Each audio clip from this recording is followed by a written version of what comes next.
Hello team, welcome to another ATP Geopolitics video with myself, Jonathan, MS Pearce, and my good friend Jonathan Fink with co-stream with Silicon Curtain. And it's been some time since we've had a little chat, and what better opportunity, Jonathan, than to chat at a time when the world appears to be going to hell in a handcart. How are you, Jonathan? Are things okay with you? There's no one I'd rather spend the last few minutes of existence on this mortal coil with, and it does feel a little like that. No, kind of stretched. I mean, another reason is I know you do multiple live streams a day, but I'm just moving into doing a news item per day as well as the interviews, and of course it's difficult sort of balancing everything, but it's a fire hydrant of news, so it's also difficult choosing what topic to focus on for those episodes. What I've found, Jonathan, is that over the course of this war, and when I say this war, what I mean is the Ukraine war. Yes, which one exactly? You have to be specific now, Jonathan. Yeah. Obsessed with the Ukraine war as I am, I have found that everything is connected, right? And it is very difficult geopolitically to discuss one topic without having at least a working knowledge, an understanding of what's going on in another topic, and even to understand like the motivations of, say, for example, Donald Trump on the international circuit. You kind of need to understand what's going on domestically with him, and what floats his boat and how he operates. And so you end up delving into all these different areas in order to be able to comment with any kind of knowledge on a particular domain. So when we talk about Ukraine, we're talking about Russia, of course, but we're talking about Europe, all the allies, G7, EU, the United States, and then all of those entities on their own as well, with their own motivations, and then China, and then so you end up reporting on the entire world, and your brain just starts tricky, isn't it? And of course, the Middle East comes with, dare I say, a lot of baggage and nuance as well. You wouldn't necessarily know that from all the commentary out there, but you and I have immersed ourselves in a lot of the history of Ukraine and Russia, and actually it's a big task to try and make nuanced commentary that actually gives a nod to all of that sort of background information and history. Doing that for multiple regions of the world, that's kind of tricky. That's why I've come to be very skeptical about those sort of realist, so-called realist geopolitical experts who actually, make a virtue of not knowing all the context, but bring these more abstracted ideas to a reason, to a particular region. That seems to me utterly nonsensical in the light of what we've been doing.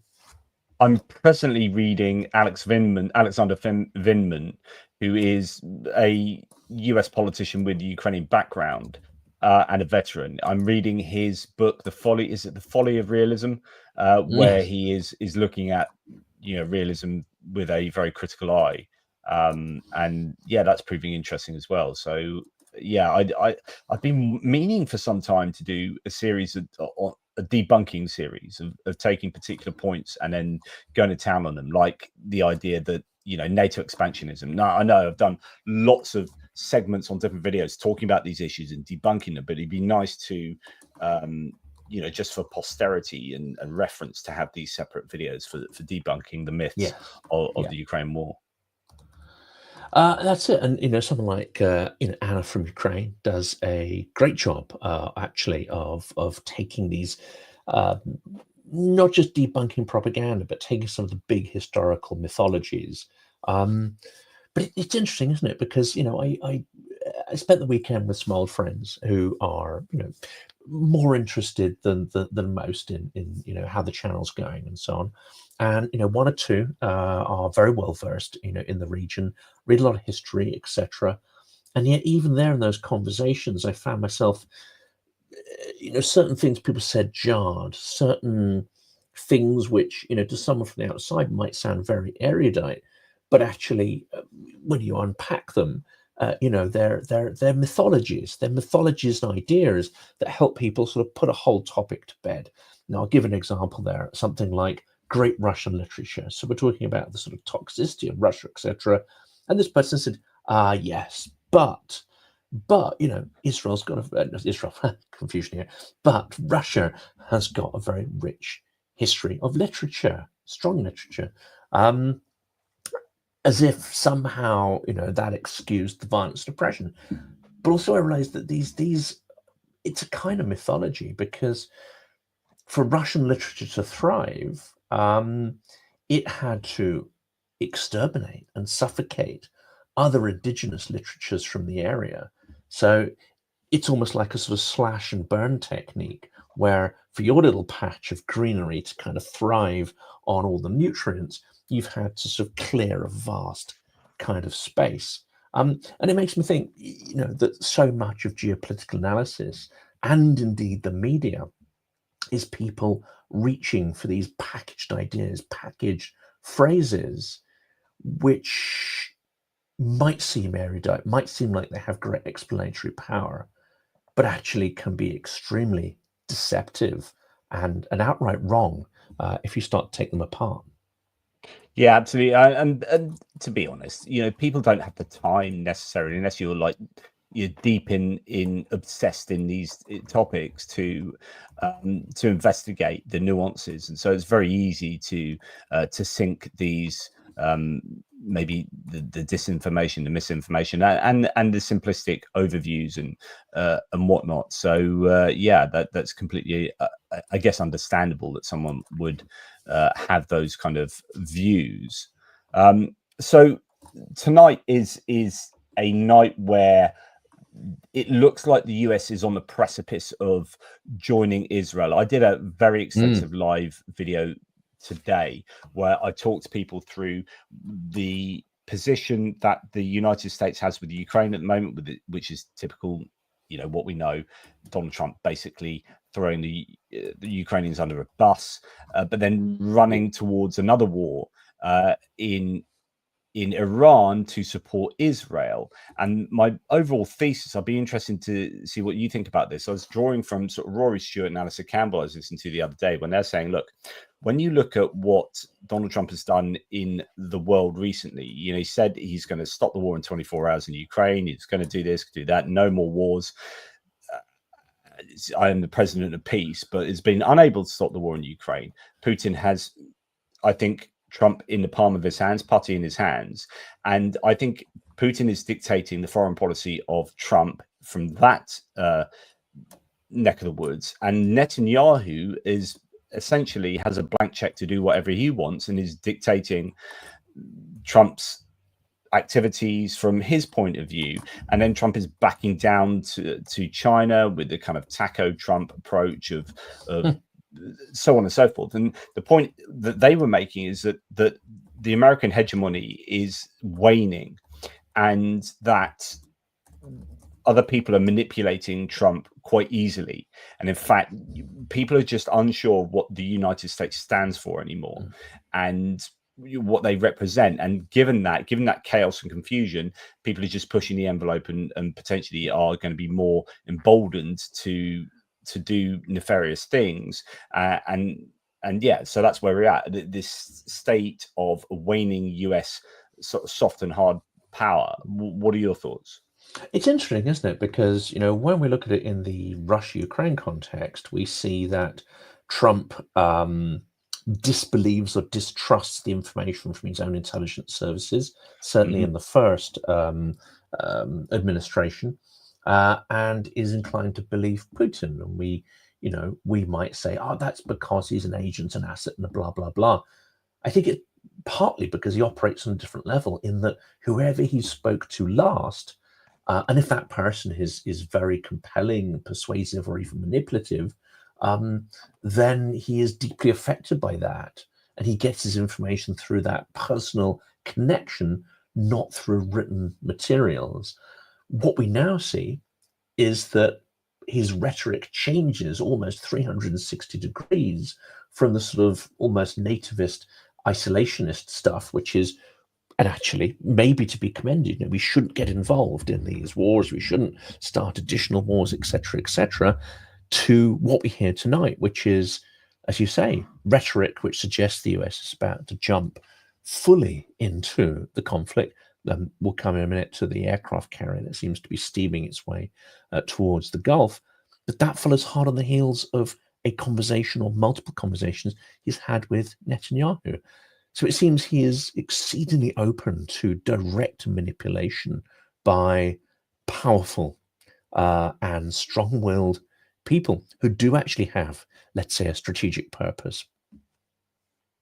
Yeah, it's worth sort of, I guess, letting people know what's kind of going on potentially at the moment. One thing that was pretty worrying from, I guess, anyone's point of view is that Iranian state TV have cryptically warned the following, quote, urgent, a night the world will not forget, stay tuned. So they are basically warning the world that there's some crazy stuff that's going to happen and the Iranians are going to be at the helm there. We had some statements from Trump earlier in the day. He said unconditional surrender, which is that what's bizarre at the moment, Jonathan, is that international foreign policy appears to be being conducted via Truth Social, which is odd. Like, not only is he saying unconditional surrender, like, to whom is he talking? And what's just, but there's no context, just capital letters, unconditional surrender. Okay, right, fair enough. Then he says, is that the US surrendering to lunacy? Putin? We know exactly where the so-called supreme leader is hiding. He is an easy target, but is safe there. We are not going to take him out. Brackets kill. Thanks for just explaining that. At least not for now. But we don't want missiles shot at civilians or American soldiers. Our patience is wearing thin. Well, your patience. This is like Israel and. Anyway, whatever. Thank you for your attention on this matter. So then he's like literally threatening a world leader on Truth Social. So just like, what are your thoughts on this? He's demented. He is quite literally demented. And in that sense, I mean, he has some form of degenerative brain disease. But if you listen to his interviews and pronouncements over the last couple of decades, they're not fundamentally different. The content isn't fundamentally different, i.e., there is no greater quality of insight and content that comes from his pronouncements 2 decades ago. It's just, they sound a little bit less like they're coming out of someone whose brain is geriatric. But it's the same kind of stodgy nonsense with no historical context, no analytical capability, no strategic understanding. In that sense, he hasn't fundamentally changed, but he certainly is, I think, increasingly decrepit. There is a rumor, which I guess we'll come to in a minute, not just, Iran, Israel, which is why he was whisked away from the G7, or not just because he didn't want to actually face Zelensky, or maybe his handlers in Moscow decided it was better not to, have another one-on-one session with Zelensky. It's also been rumored that he kept falling asleep in the G7 and was looking sort of alarmingly frail in some ways. I'm sure we'll come on to that in a minute, but he will make no sense. Right. He makes no sense. He never will. So I'm reluctant. Well, I'm not really reluctant. I embrace it fully, but I worry sometimes that I'm just anti-Trump, right? And I just have a thing about Trump, and I have Trump derangement syndrome, right? But actually, I think I'm just. You have that in spades. I mean, we both do. It's a virulent disease. But it is justified, right? And yes. So this man is an old man. He's 79 now. He, as you said before, and this is a really important point. I know I keep going on about it, but if he doesn't take intelligence briefings and he doesn't read, right? Like you said, where's he getting his information from? The people that literally just speak to him on the fly quite quickly. He's going, or when he's playing golf or this and that. There's no. I don't think he has a fundamental, granular, detailed knowledge about really anything that's meaningful in the world that he needs. I don't think he has a requisite knowledge for what he needs to sit down with world leaders for 3 days of meetings or 2 days of meetings at G7, right? No. So like when he's sitting there as a 79-year-old man who's falling asleep at the parade, who's falling asleep in the cabinet meetings that he's been caught like closing his eyes, and he talks about sleepy Joe Biden, but actually Donald Trump is doing that, and he's doing that at the G7 meeting, but partly because I don't think he's going to really access what they're talking about. He's much more comfortable standing in front of a bank of photographers, getting asked questions and then sounding off about whatever, than he is sitting in a meeting and having to interact and speak with knowledge and depth about any given subject. He can't do any of that. And he doesn't have people to spoon feed him, where in the White House, they may be able to chunk up briefings or, create a format where they've got constant distraction and visual aids and materials that keeps his attention for more than a nanosecond. They cannot do that in the context of these international meetings. He would just have to sit there, and I'm sure most of it washes over him. And he's just waiting for the moment when he can inject some absolute nonsense into the proceedings, which he probably will only do when the cameras are on. When the cameras aren't on him, I imagine he probably feels rather isolated in those events, and probably just switches off, and unless he's sitting there doodling into a notepad, there's really nothing to hold his attention. I imagine, though, when he speaks to someone like Putin, when he speaks to someone like Netanyahu, they have probably studied him in great detail, and they probably find methods of discourse that keep his attention. That may be one of the reasons why he regurgitates so many Russian talking points and now has started to regurgitate Israeli talking points too. I don't think he's just getting it from his advisors and his internal team. I think these are packaged up and framed in a narrative format by intelligent world leaders who've been briefed by their own psychologists and intelligence officers of how to inject these narratives into his senile and rather unique operating system that runs the Trump brain. I think it's interesting you were talking earlier about ignoring intelligence. So you were referring to the Helsinki debacle where, I presume you were, where Trump was at the presser in Helsinki in 2018, I think it was, and he put Putin above his own intelligence services. That's and said, one of the most famous examples, but there's been a few of them, Yeah, so he publicly effectively dissed his intelligence services and then favored a dictator who was previously working for the KGB. And that was just absolutely terrible. But then today we hear that, he's gone back early from the G7 meeting precisely because of the Iran war, it appears. So US officials briefed by the Israelis. So he's done that. So this is all about Iran developing or being close to developing and enriching uranium to the point of developing a nuclear weapon, right? All the capabilities for a nuclear weapon. That's what Iran is saying. But there is potentially, and I'm actually broadly in favor of activity against Iran the way that Israel has done it. And actually, I think I'm in favor of the US getting involved as well. Like, I'm not massively against that, right?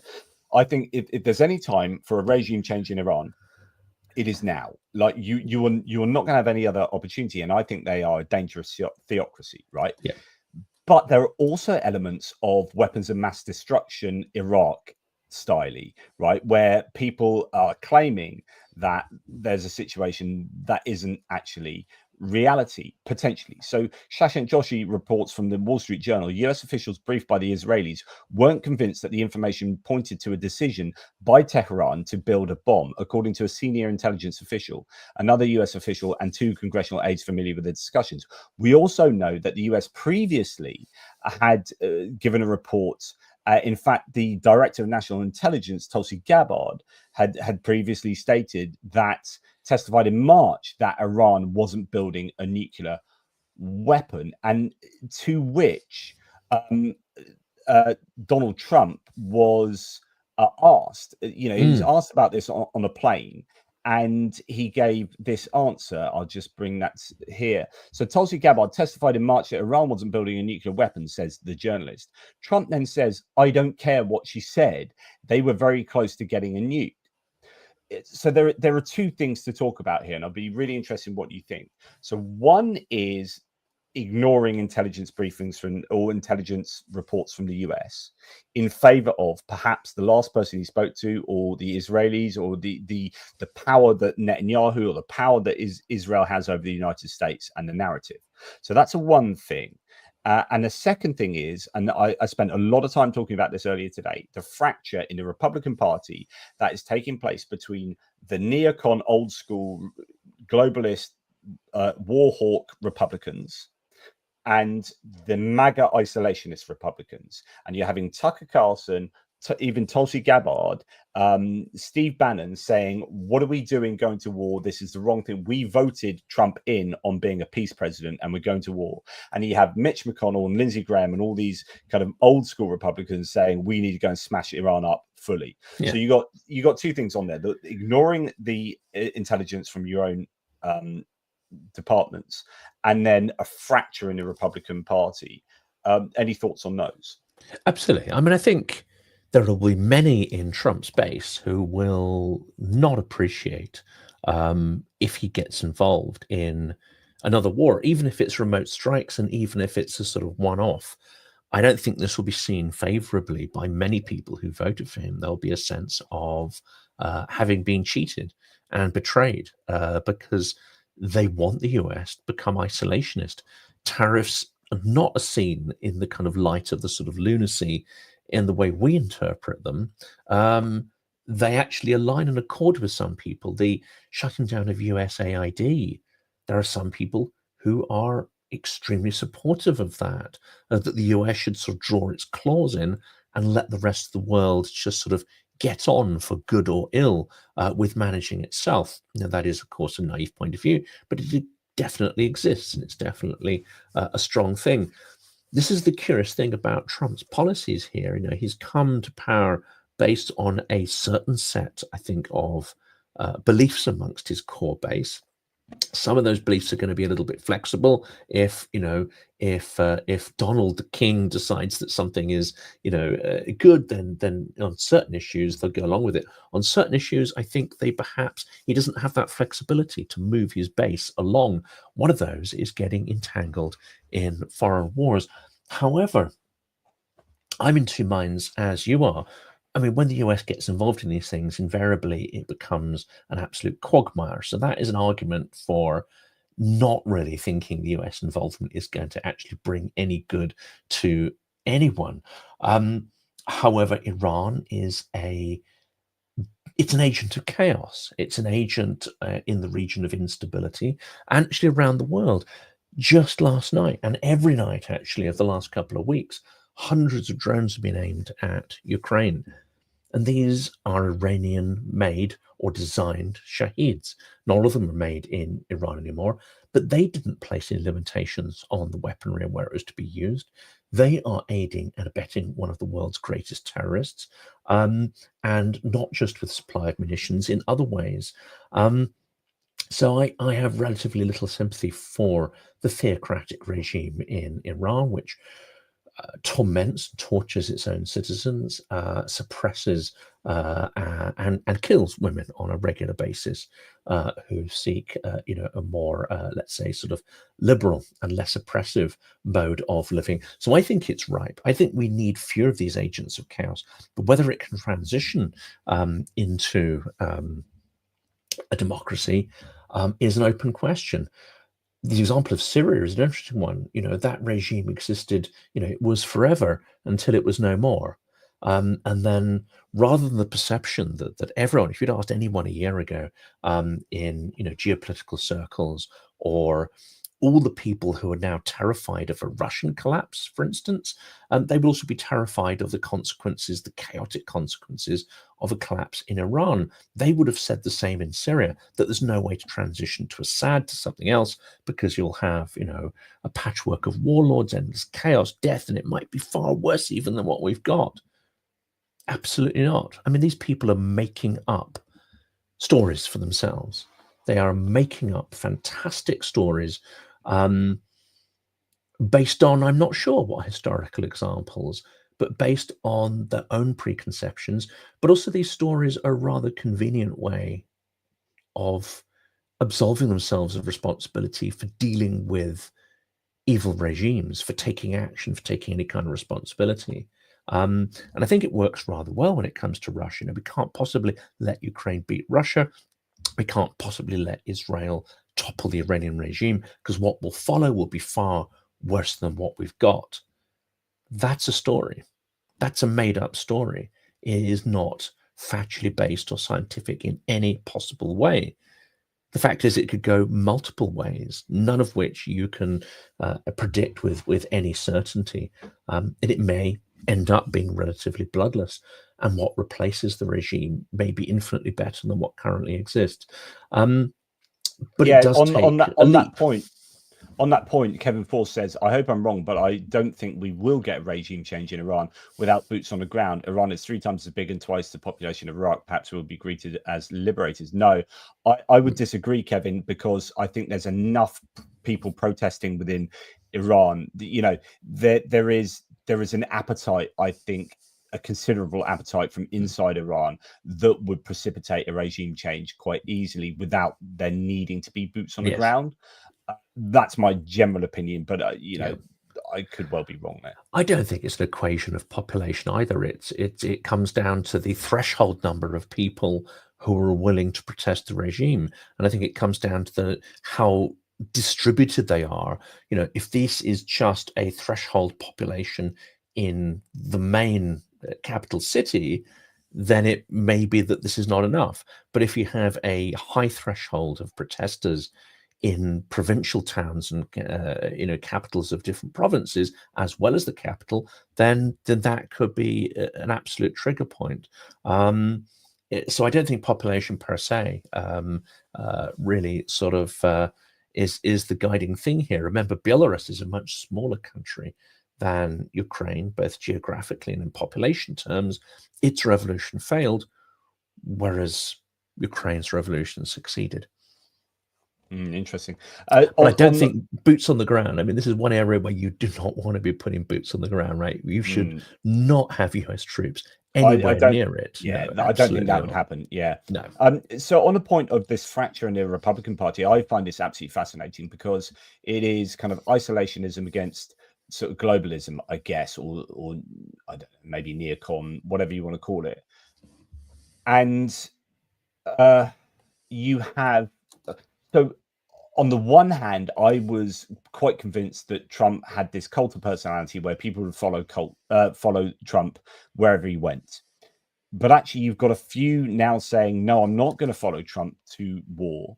Actually, I'm going to stand by my MAGA guns of America First isolationism, which I find interesting because I would have thought they would have adapted America First to fit whatever Trump says. But actually, you remember do vaccines, have Jonathan. Remember vaccines when Trump actually made some statements that were positive towards vaccines. There were many his base were like, on this issue, they'd say, and everything else I agree with the Trumpster, but on this issue, this for me is an issue that transcends, you know, Trumpism and Trump. There are certain things. Now, I think abortion would be another one. There are certain core beliefs that override his cult status.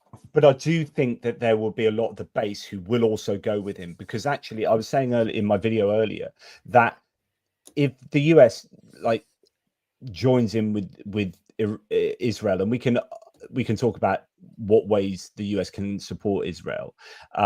It doesn't have to be over like massive bombers going in and doing crazy stuff. It can be refueling, all sorts.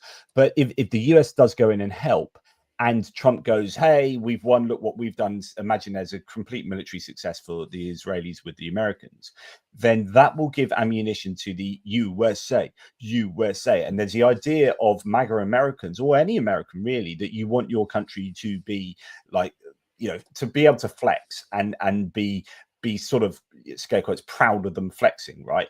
And so there will be a lot of the MAGA crowd who might have said, yeah, I'm all for peace, but these guys have been brought up on a diet of Cold War films and the US doing amazing stuff, and this kind of culture that the US is atop of the hegemonic ladder, and to stay there, winning a war in Iran with consummate ease, you know, by helping the Israelis, assuming that is what would happen, would be quite appealing. So I do think it could easily split the MAGA base actually quite easily, where the people who are maybe a bit more thoughtful, Steve Bannon and Tucker Carlson and even Marjorie Taylor Greene, and you could argue even Tulsi Gabbard. So we have here my colleague Peter Doocy says Fox News is reporting that Trump's director of national intelligence, Tulsi Gabbard, was not invited to Camp David, where intelligence and plans were being discussed. She was on National Guard duty at the time, but US officials say she was never invited in the first place. So that's astounding that your director of national intelligence is not invited to discuss whether you go to war with Iran or not. So I think there is a split, and it's fascinating. And, you know, there are many explanations for that. I mean, one is that you don't want her point of view there because she would be opposing it. The other one could be that, you know, actually her main job as director of national intelligence is to simply deconstruct the operation against Russia, and her remit is actually much narrower than that role would usually entail. Or maybe they think she's just a loony, and it suited their purposes to have her there. I don't know which one of those is the case. But that split is kind of interesting. And remember when, you know, the second war against Iraq was announced, we had weeks of deliberation. We had weeks of supposed evidence being presented about the weapons of mass destruction. It later turned out that some of that was exaggerated, some of that was put into a political context which the intelligence community didn't advise. It also, I remember very clearly, was the case that Saddam Hussein put out a lot of material to suggest he had WNDs when actually he'd been quite assiduously deconstructing them. I mean, that was a curious thing to do. I mean, I haven't yet seen a compelling reason as to why he was doing that. Maybe he didn't want to get attacked, so he was communicating. He was taking those apart. You know, whether you know, we can get really stuck in the mire of evidence. But the fact is, the US and other countries felt they had to convince the international community before taking action against Iraq. There's been no presentation of evidence really here. You know, we have some reports from the International Atomic Energy sort of Authority and quotes suggesting that Iran's enrichment processes go far, far beyond what would be required for any civic nuclear process. My understanding is that anything beyond about sort of 3% enrichment really is quite unnecessary for a civic program, and that Iran is at the level of about sort of 60% with some of those materials, when it's a relatively simple step to get up to the 90+% required for weapons grade. But as you say, there's no compelling evidence provided that that they're about to have a bomb or about to have an arsenal. But certainly the intent is there. I think it's quite clear that the intent to become a nuclear state is there. The concern I would have is that Russia is a close ally of Iran. Russia is rumored to have been helping North Korea develop its nuclear arsenal, nuclear capabilities further. And what we also know from intelligence is that North Korea's ballistic missiles were pretty inaccurate, with a very low sort of competency rate and accuracy rate. And Russian engineers have been assiduously working with North Korea to dramatically improve the technical capabilities and accuracy of their missiles and weapons technology. The fear must be there that Russia, as a renegade terrorist state, may lean in to help Iran develop a substantial nuclear arsenal. That to my mind is one of the arguments for taking action at this point and not waiting until there's categorical documented evidence. Yeah, I think nip it off at the bud, and given so it's about a probability thing with nuclear capabilities is that you want to keep the nations that have nuclear capabilities to the bare minimum, or to the present number of countries, because the more countries that have it, the more probability you have of something going wrong, right? It's just simple maths. And therefore you don't want anyone getting nukes, really, anyone else, but particularly a theocratic dictatorial regime. That's definitely kind of a no-go. So I think there's some pretty good rationale for stopping Iran right now, and throwing a bit of regime change on the top of that. But that regime change is always a bit controversial. I think if you can help along a theocratic dictatorship to try and embrace democracy, I think I could justify that. And I it's think it's a interesting. risk that we're taking. I mean, Iran is Yeah, an agent yeah, of absolute chaos yeah, in the region, and so many of the Iraq War was made infinitely worse than perhaps it should have been, because of Iran's meddling. And it's worth noting that, to say this is Lester Barnes says Israel has killed 51 Palestinians lined up to get aid, and yet nothing is said. But we have to believe a war criminal that he's done it to protect Israel from words. We have to really differentiate what Israel has done with Hamas and Gaza. Sorry, Gaza more particularly.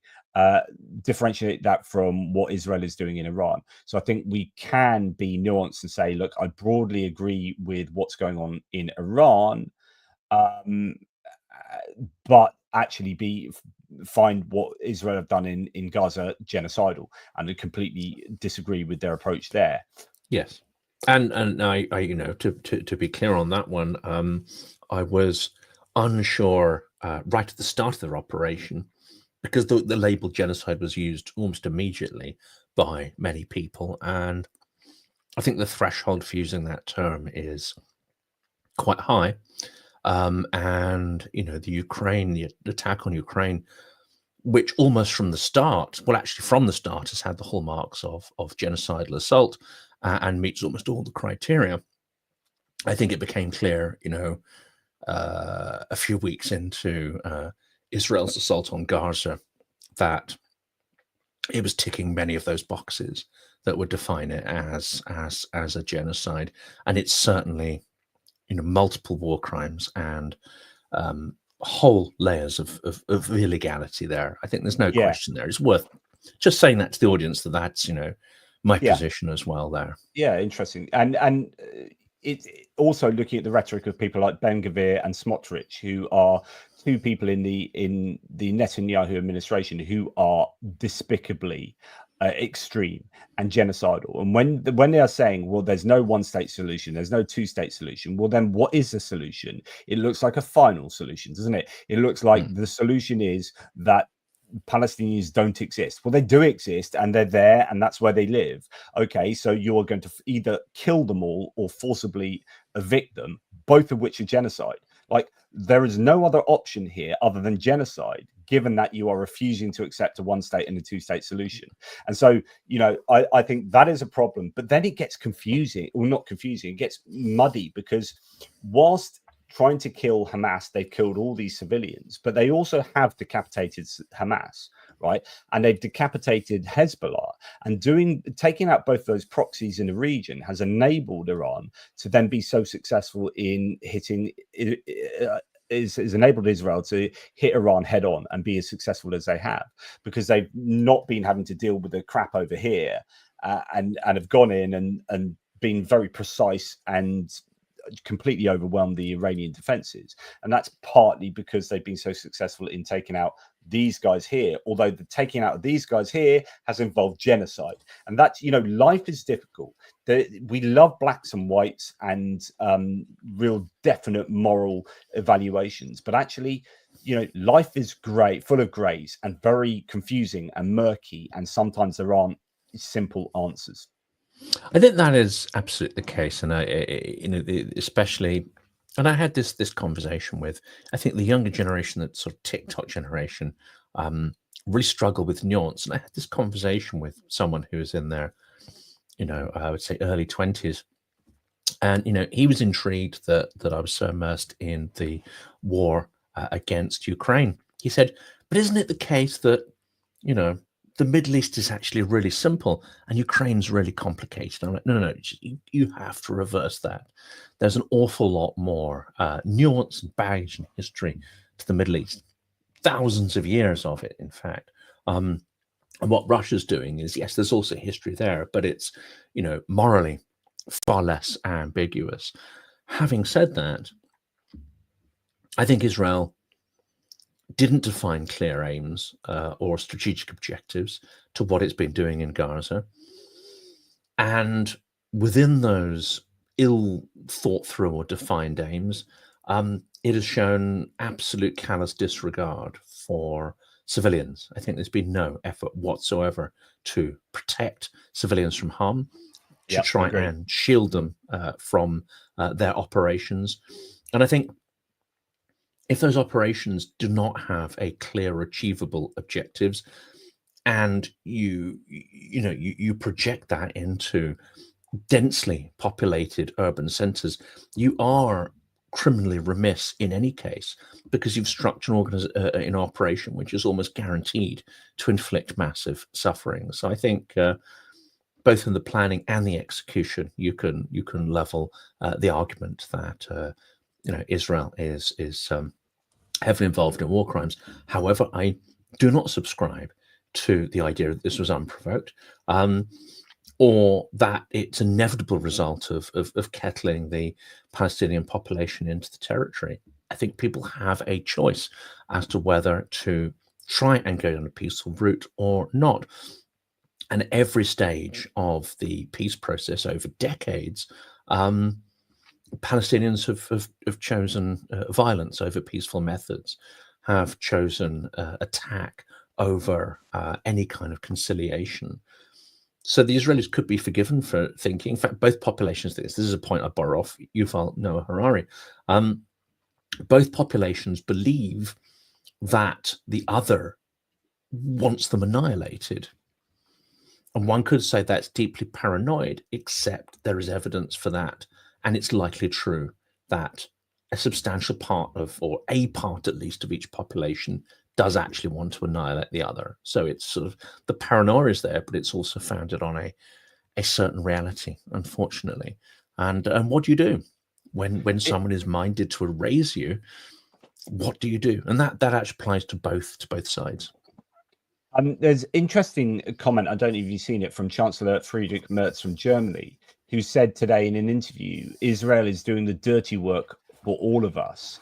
And I actually think, yeah, that sounds about right, actually, which is, no one really wants war and this and that. But actually, if Iran's nuclear capabilities do get taken out, and if their armed forces, the IGRC, they're not a nice bunch of people, and if they get taken out, that kind of, okay, that makes things a little bit better. And the Shashank Joshi from The Economist says Merz is not the only official in Europe who feels this way. He's the only one that's saying it out loud. Yes. I can't remember, mainstream politicians hinting at that in such strong terms, or even saying those things. There is an extraordinary, I won't call it political Tourette's, but there's a certain thing with Merz that he does seem to say some fairly blunt truths, which is quite interesting.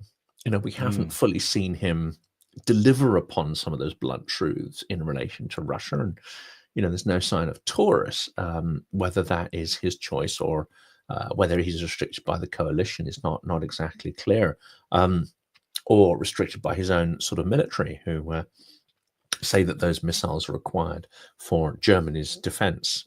If that was the case, why aren't they, commissioning the supply chains to produce more? But it is incredibly sort of interesting, refreshing to sort of get a little peek, as it were, behind the veil there.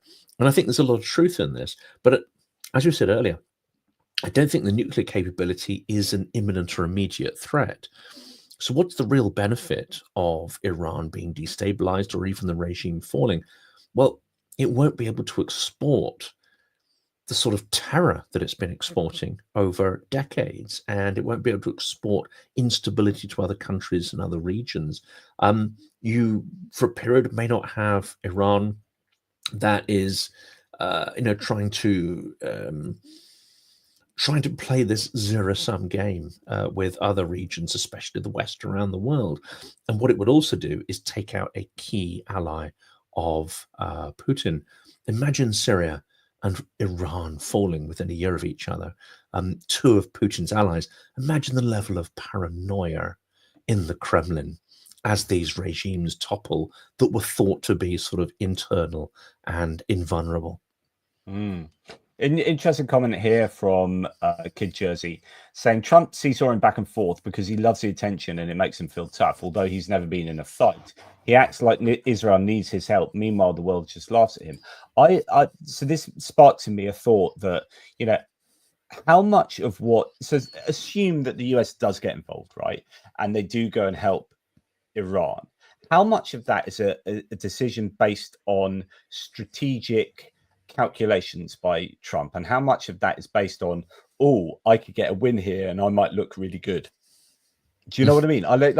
I think there is so much of what Trump does that is self-serving that I'm fairly sure he's seeing an easy win, which is true, like potentially true.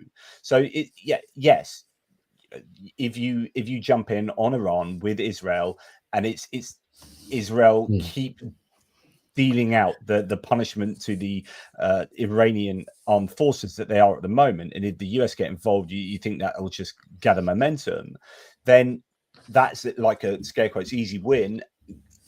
What do you think? Is it? I think there's two things here going on, and these are classic Trump. One is he'll say these things, he'll throw these things out, as you say, just to have an effect, like throwing spaghetti at the wall. How do people respond? For him, it's disassociated from action. So if he gets a positive reaction from these strong words, that might be enough to feed, as Vlad Vexer calls it, feed his sort of narcissistic supply. And he may not feel that he's failed if the words have an impact and there's no kind of follow-up, because I think he's disjointed from reality enough for that not to matter. There's also another thing with Trump, is that he'll say something forceful like this until someone else points out the consequences of his action. Now, of course, there are very few people around him who are willing to do that. But if it's something with such implications, then maybe someone says, okay, Donald, and if they know exactly how to position it, they're like, have you thought about this? Or that thing we said, okay, this has now happened and we need to reconsider it. And what has he done? This is where we're in taco territory, which is where someone points out the full implication of his potential actions. He'll row them back and change them. One of those things that I just saw on Twitter here is that it's been quoted in the New York Times that Iran has prepared missiles and other military equipment for strikes on US bases in the Middle East should the United States join Israel's war against the country, according to American officials who have reviewed intelligence reports. So I think Iran is probably signaling, look, we want to get back to the negotiating table. They've been punched hard. They know their regime is fragile. They want Israel to lay off. So I think on the one hand, you've got this sort of carrot going on, like, yes, we will cut a deal with you, right? We'll make you look good, and we're prepared not to play games on this. On the other hand, they're saying, but if you do go further, we can punch you back in ways that you won't even expect. I don't know whether there's truth in that. I don't have the military capability, and I haven't seen these intelligence reports to understand how serious they are.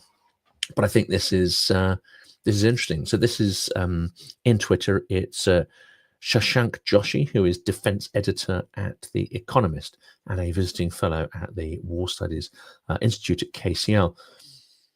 I think it's interesting. I think it's definitely interesting.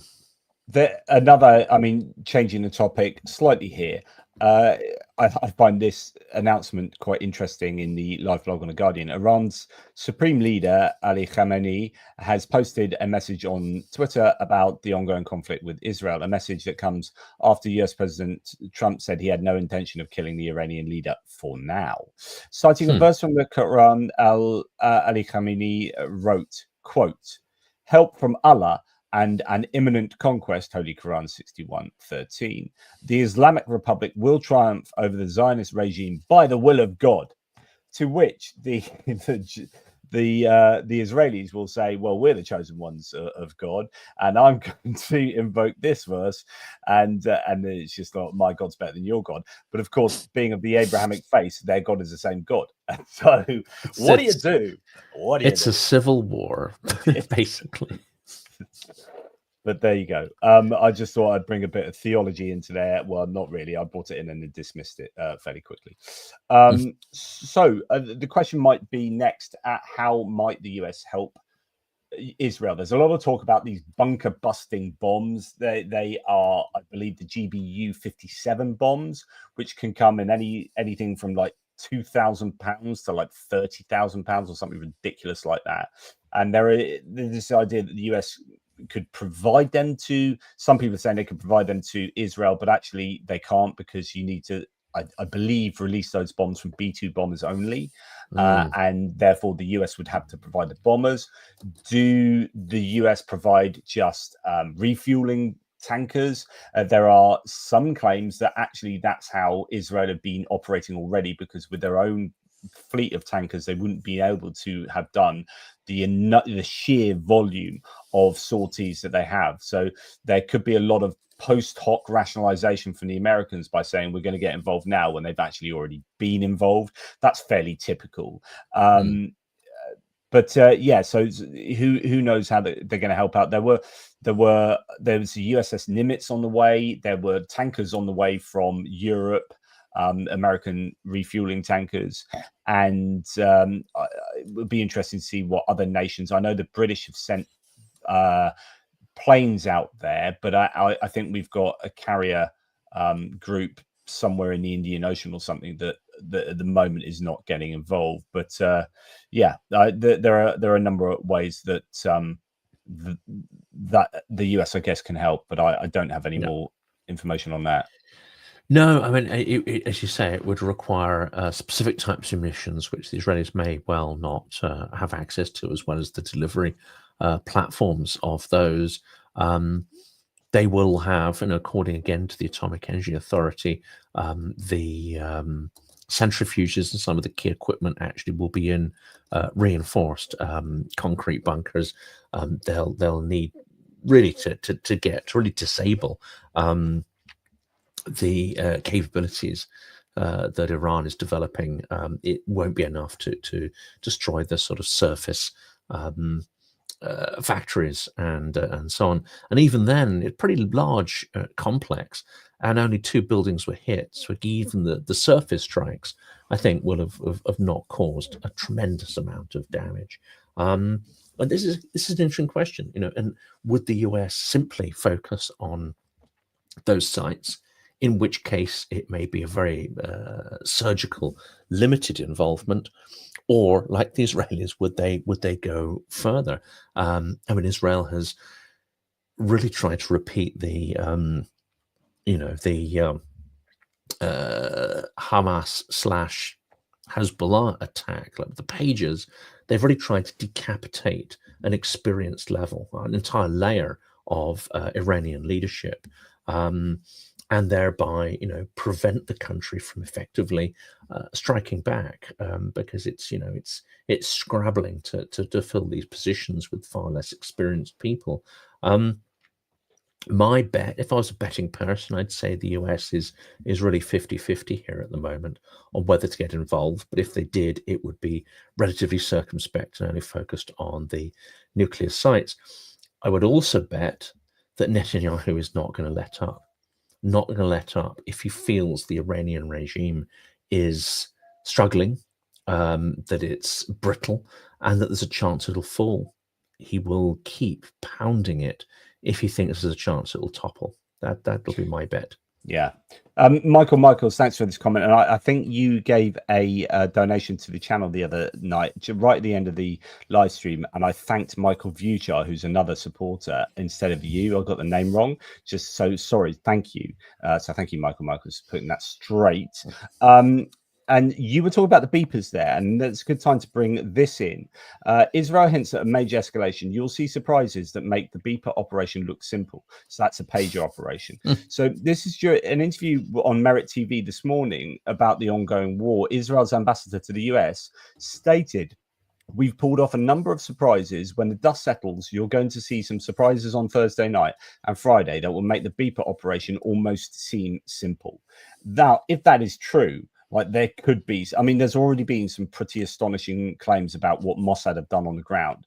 There's been a Spiderweb 2.0 version of events where drones have come out of containers, rather like the Ukrainian operation, and that has been successful. So, you know, I think there's every chance that Iran might be under the cosh a little bit as a result of some long in the planning Israeli operations. And you know, it's been said that this particular operation may have been underway for a decade. It's likely that the drone component was introduced relatively recently, so it's a plan that probably has, you know, long-term stages, but a degree of flexibility in terms of you know, adding in new capabilities when that's come on technologically, or whether new intelligence has come to light. But this is this operation would have taken years to plan, similarly to the beeper operation as well. Huge resources, huge foresight, huge strategic purpose stretching over many years. If they've planned something bigger, then yeah, this is probably something that's been a decade in the making. On the assumption that at some point Iran would be at the center of a plot to try and erase Israel. I mean, they as a state, and given the level of sort of not just paranoia, but evidence that countries around have conspired in the past to erase Israel from the map, it's perhaps not a surprise that they would have had extensive operations like this as a contingency. And they may feel that not just that now is the time to do it because of imminent threat, they may also feel the window is closing on a period where these operations could actually be successful. So I think there are several things driving it. In a few years, or if Netanyahu feels that his regime may not be around, they may feel that all of this planning and contingency will have gone to waste, and now is the time to capitalize on it, especially with Trump in the White House, where it's more likely they can manipulate the US into being supportive of such actions.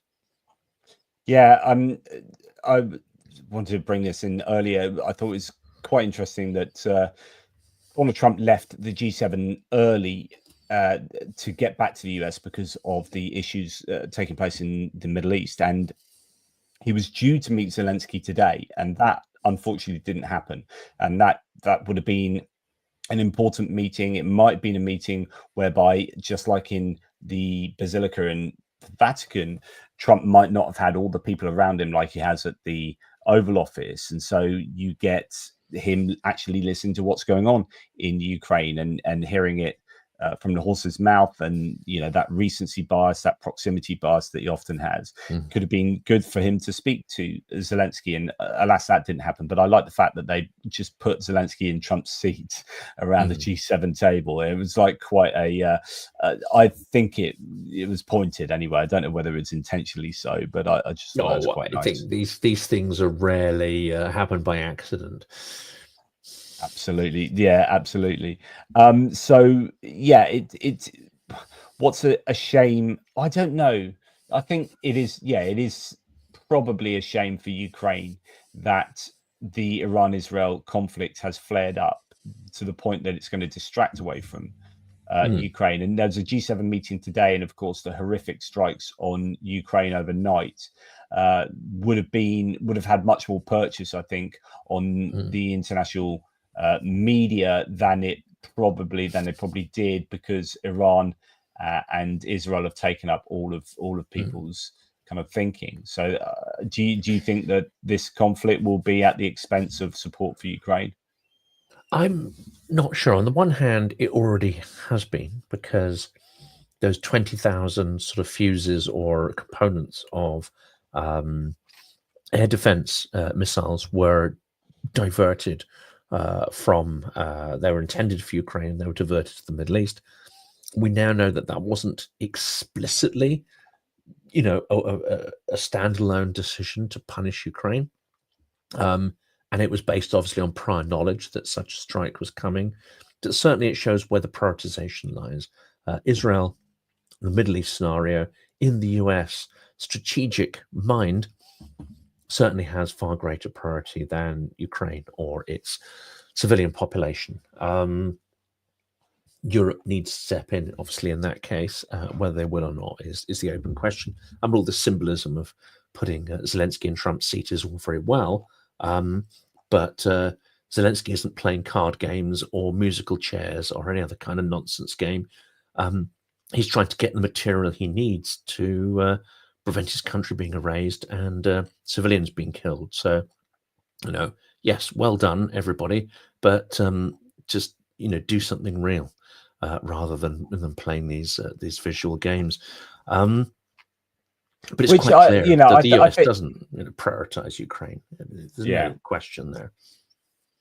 Yeah, I think it's nice to see a package being announced from Canada today, and there was some more sanctions announced from the UK. The EU is putting into place an 18th package of sanctions, and I think Europe and allies are stepping up. But there's still this idea, and it might be that the idea prevails because it is fact that, simply put, Ukraine needs the US. In some very tangible way. It's Europe on their own and all the allies on their own are not enough to support Ukraine in the way that Ukraine really needs. There might be some capability gap that can't be filled or whatever it is, but it seems that Europe, or it could be the calculation that if Europe decides to, and I use Europe as a shorthand here, if the allies decide to go on their own away from the United States and help Ukraine, that could push the United States away to a more isolationist and pro-Russian point of view. And they might be calculating that is counterproductive. But there is something about the United States that it's evident that no one is prepared to just go it alone. No, that's it. No, and this is, I put this in an episode earlier. This is perhaps the biggest thing that's come out of this, that Trump has left the G7. He's essentially sabotaged the G7 summit. He's made the organization look and act like a sort of zombie institution.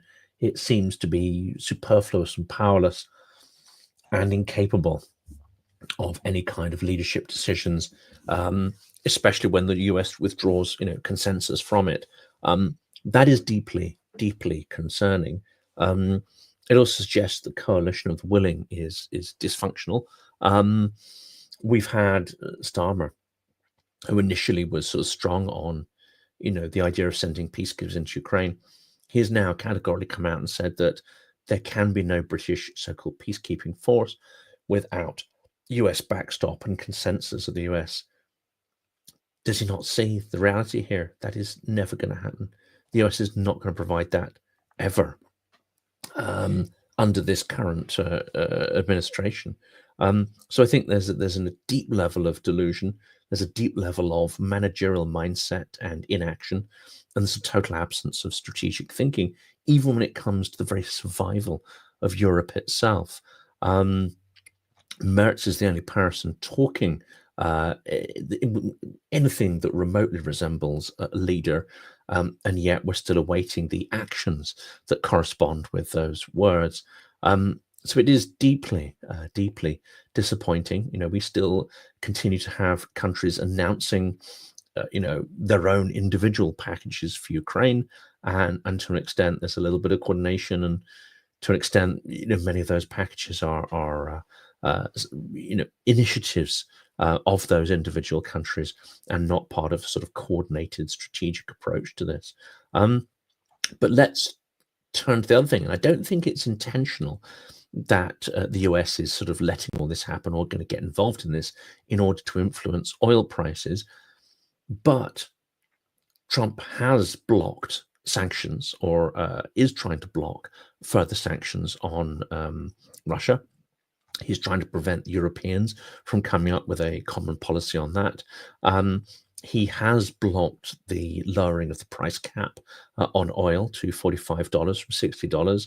So he is refusing to take the fundamental steps that will not just persuade Russia to negotiate. I mean, we have to let go of that idea. Putin will not stop until he's physically stopped. He will not stop until his war machine is starved of the materials and resources to make war. Putin will not stop until his own regime is threatened and he genuinely feels insecure. These are the three requirements to make Putin stop. Physically stopping him, taking away his resources, and threatening his regime. Unless we do all three of these things, then this aggression is not going to stop. So let's just stop kidding ourselves on that. What Trump is doing, however, is providing the circumstances where Putin's regime is able to extend its aggression hostility. It is providing the material and circumstances whereby Putin's regime is more secure and not less secure. And what Trump is doing is denying Ukraine the weapons it needs to defend itself and its territory and protect the lives of its citizens. So I would say the US is already entirely complicit in Putin's war and in extending that war and making it, and in the intensification of that war that we have seen, especially against civilians. This has already happened. It's not theoretical. And inadvertently, because this does go against what Trump's base want. They want lower gas prices. They want lower food prices. And you can only get that through not having wars in the Middle East. I think what the net results may well be is a spike in oil prices, which damages Trump further with his base, but which provides a huge boon for Putin. And if the oil price cap isn't agreed and we have a spike in oil prices, then get ready, because Russia's going to have a lot more money to buy missiles, shells, and so on. And the US refused to lower the oil price cap as well. Yeah, so exactly. that's what the EU and I believe G7 wanted, but certainly the EU wanted. And just to because I know Mark from the Little Whiskey Shop is in my chat. He's prolific tonight, isn't he? Here he is. Yeah. Here's a white port that I bought from the Little Whiskey Shop, and he also sells Ukrainian wine, and an amount of that, the sales of that will go to Ukrainian charity. So please check out the Little Whiskey Shop in Stockbridge in the UK if you're UK based, and he can furnish you with some fine. If he's minded to sponsor Silicon Curtain, I could flash the bottle on screen as well. Just hint, Mark. Well, I do it for free. So that's I'm not so mercenary. I'm not what called a complete bastard, Jonathan. So Mark, this is great stuff. I'm gonna whatever I can get at this stage. I quite like Balvenie 18 year, just to put that out there. Yeah, absolutely. Well, maybe I'll think about that for your Christmas present this year. Jonathan, talking about Tulsi Gabbard earlier, this is just coming out. So Washington insiders are saying that the Director of National Intelligence, Tulsi Gabbard, will resign if President Trump orders the US military to join Israel in their strikes against Iran. Wow. And I love this reply. There's a silver lining then, isn't there? From Oliver Alexander says the US should bomb Iran solely for this reason. Yeah, it made me laugh. But it is symbolic that is a full shift back to, I would say, neocon type optics, isn't it? Yeah, and it is. I guess ideology goes well. I don't think Trump has ideology. So when he says I'm the president of peace and these wars wouldn't happen if I was in charge, it's like, well, actually, during Trump 1.0. that war was ongoing. You forget that it started in 2014, the Ukrainian war, which is like he was saying that, Russia shouldn't have been kicked out of the G8. If they hadn't been kicked out of the G8, this war never would have started. They were kicked out of the G8 precisely because the war freaking started. And it started in 2014, you abject tool bag. So yeah, there is that. I forgot where I was going with that, but I mean, that was an extraordinary statement. It seemed that he turned up at the G7 simply to have a big, long, extended whinge that his mate Vlad wasn't there. That pretty much seems to be the just extraordinary, and every part of that was a ludicrous lie. Carney, not Carney, Justin Trudeau was elected the year after the invasion of Crimea. Stephen Harper was in charge. Yeah, it's just wrong. And wrong, Mertz is quoted as saying, and I don't know whether he said this to Trump to his face or whether it was in a statement afterwards, but apparently Mertz said, no, Putin is not uninvited for spurious reasons. It's because in this format, in this group, we don't want warlords and killers to be part of it. No, I hope he said that to Trump's face. That sounds great. I love the sound of that. But even if he didn't, it's a good statement to make. Yeah, absolutely. As far as the latest, there are claims of ballistic missiles being sent into Israel at the moment.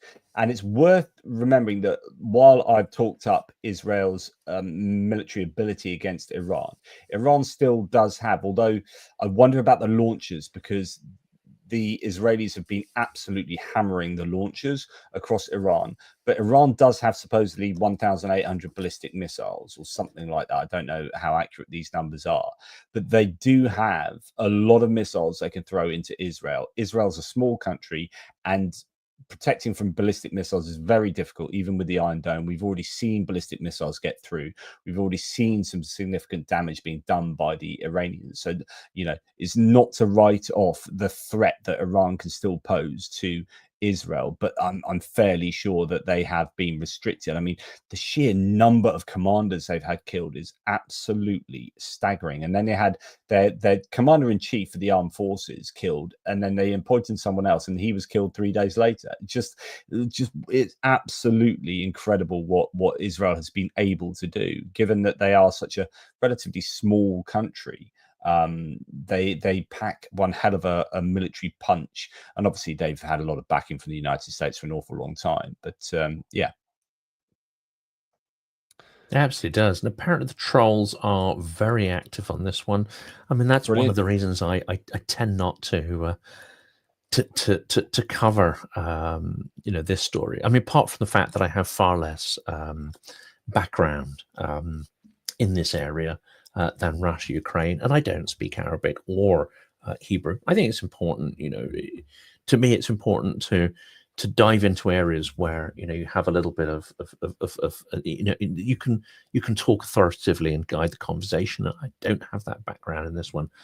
I have ventured into China and had a few China experts on, but generally, the Middle East is not a key focus of the channel. But I think when it comes to large geopolitical events like this, we cannot help but jump in and try to speculate, because this is regional rather than sort of local in nature.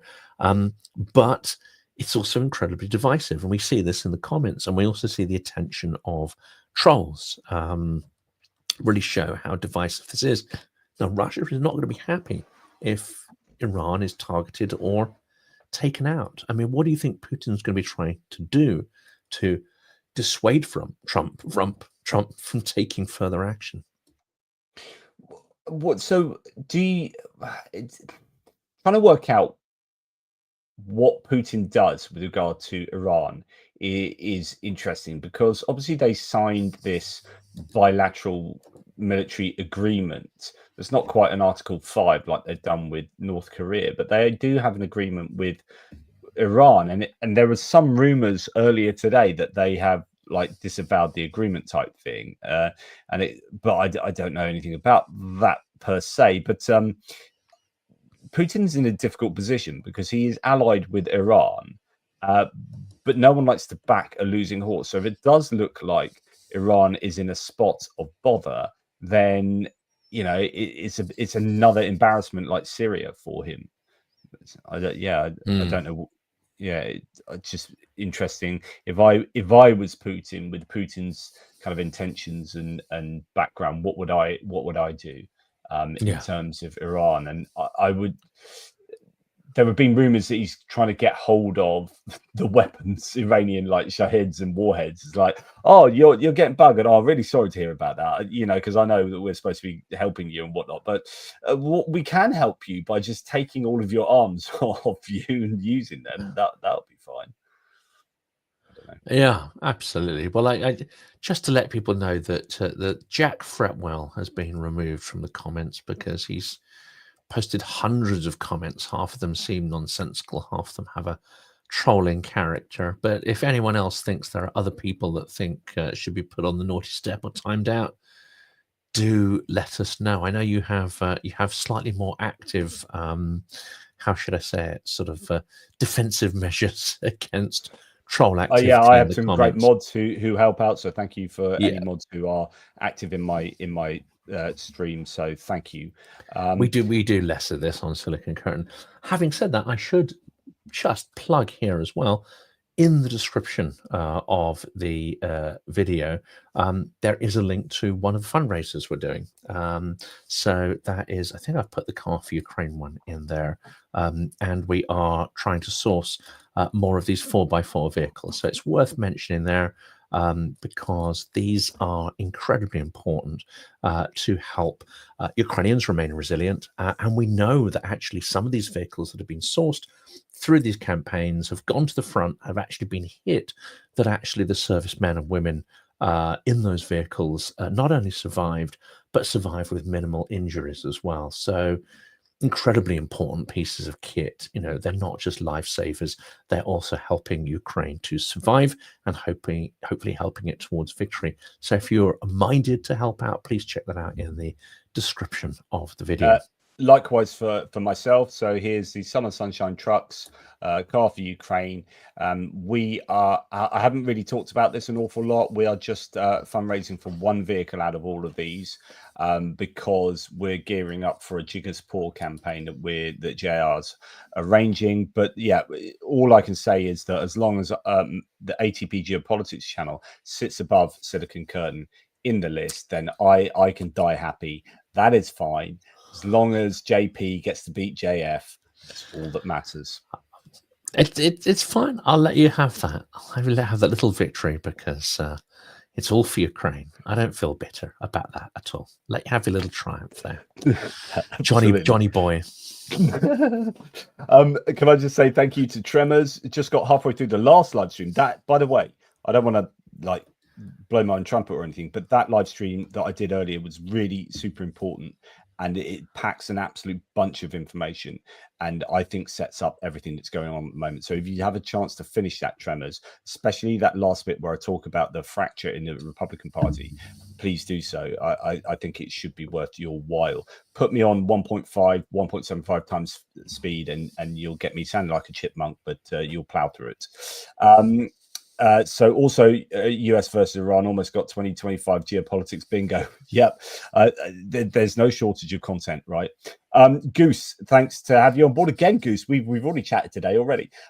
I'm up at 5 a.m. so I'll be falling asleep to your dulcet tones. No offense.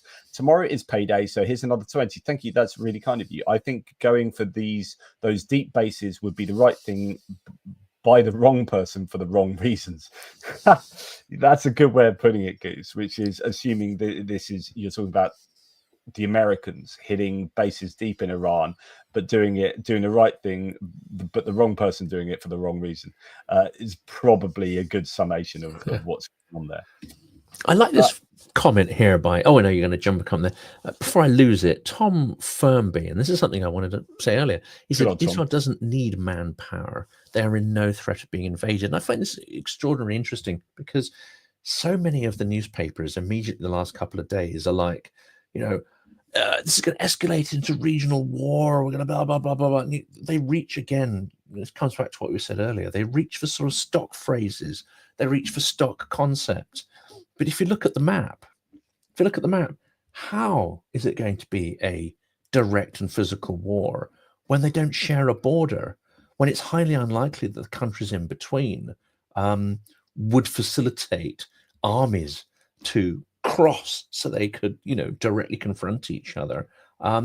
there just seems to be no context or logic when, you know, these phrases are hauled out and you know, injected into the news headlines. I'm finding increasingly irksome, you know, the lack of conscious thought behind much of what gets written about this, and the lack of consultation of actual experts. Yeah, you know, we've got Syria, It is Iraq, worth Jordan in the reminding way. ourselves of the map, actually, because there is quite a distance between Israel and Iran. You've got Iraq in the way for a start.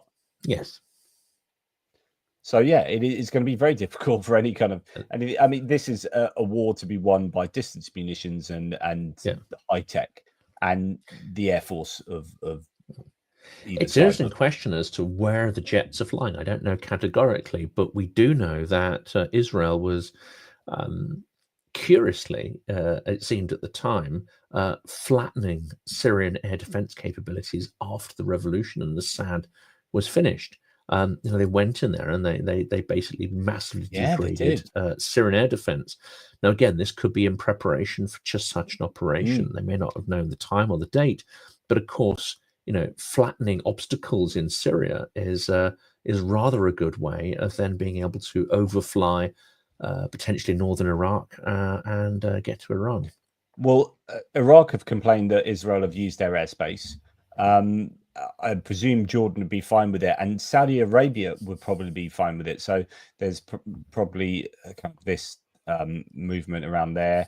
I presume at some point they have gone across Iraqi airspace, but yeah. And that gives a lie to the idea as well, doesn't it? That somehow this would ignite a sort of, you know, guaranteed regional war, when actually many of the countries in this region despise Iran or the Iranian regime, and are, you know, would consider themselves adversaries of Iran. Iran are predominantly Shia Muslim, and most of these countries are Sunni Muslim around here, particularly. And so there is no love lost between them, sort of culturally and theologically. So yeah, absolutely. Putin Puppet says not only, and thank you very much, Putin Puppet, not only Russia but China lose their Iranian ally, but it could be an introduction to more bad Trump actions. Yeah, it's very difficult to kind of predict the future. So there's so many variables going on. So it's a bit like Jonathan was saying earlier about saying, you know, wondering what regime could come next. And this is often an argument as to why we shouldn't prevail, or Ukraine shouldn't prevail against Russia so fundamentally that Russia falls apart, because, oh, you could have something far worse. But yeah, that's true, but you could have something better. And I think it's a dangerous game to try and predict that with any kind of great certainty. Yes. But yeah, so again, China is an aspect of this I haven't really considered all that much. I think of Iraq. I mean, this is going to sound perhaps controversial, and of course, petrol was poured on the flames by Iran. Potentially, Iraq may have settled down far quicker without that, and the influx of external fighters trying to turn Iraq into you know, a battleground of ideologies. But you don't hear much about Iraq these days. Does that mean that it has significantly calmed down? Does it mean that they have a functioning democracy? I don't know the answer to these questions, but you rarely hear you know, in-depth reports about anything happening in Iraq, which is interesting given how it dominated the headlines. You know, in the years following the second Gulf War. So again, this idea that everything that follows, even a terrible period of chaos, is going to be endless misery, may not necessarily be the case. Now, I don't know how dysfunctional or not Iraq is, and whether it's sort of turned a corner. But I think it's a dangerous idea to completely, you know, give into inaction, because you cannot imagine a better world than the one you currently live in, especially when a country is dominated by pathological dictators, such as the one that ruled Syria and the regime that rules in Iran. Blacklight says, and thank you very much, there are nuclear bunker busters. Maybe those earthquakes were Israel nuking underground. They have planned for this for decades. Pretty sure they would have made a nuclear bunker buster. I mean, who knows? There are theories that the Natanz nuclear facility has collapsed beneath the ground. It wasn't thought that they had affected the deeper areas, but there was another claim that it might well have collapsed. The centrifuges might have been taken out due to power cuts in the area as well. So there are differing theories as to what may have happened. But yeah, who knows what capabilities the Israelis definitely have. I'm sure they keep some things close to the chest. Michael Viewchart, I'm not quite sure what this says. Angry Zelensky ditched out on Canada, early ditched out on the diaspora. I'm not sure what your point is there. JP, fix your notifications. By the way, there wouldn't have been notifications for this live stream, and quite often for my live streams because I decide to do them the last minute. So like YouTube has no time to send out. Before we went online, didn't we? Sarah? Yeah, I was like, Jonathan was like, "Should we do a live?" I'm like, "Are you still ready for that? It's quite late now." He's like, "Yeah, okay, I'll do it." And then, bosh, we're here. So there's no chance for notifications when that happens, which is scarily often. But thanks, Michael, appreciate that. Putin puppet, one world, three empires is Trump's doctrine. So this is the kind of idea that Trump and Putin and Xi Jinping have three kind of competing empires and they're happy to just divvy up the world between them, and Europe sits on its own as some kind of platter to be picked at by the competing empires, and now Iran here might follow suit there. So I don't know how much Trump adheres to this kind of idea more formally, but certainly there will be people around him that might have these ideas. It was interesting that Trump stated this after G7. So he left G7 early.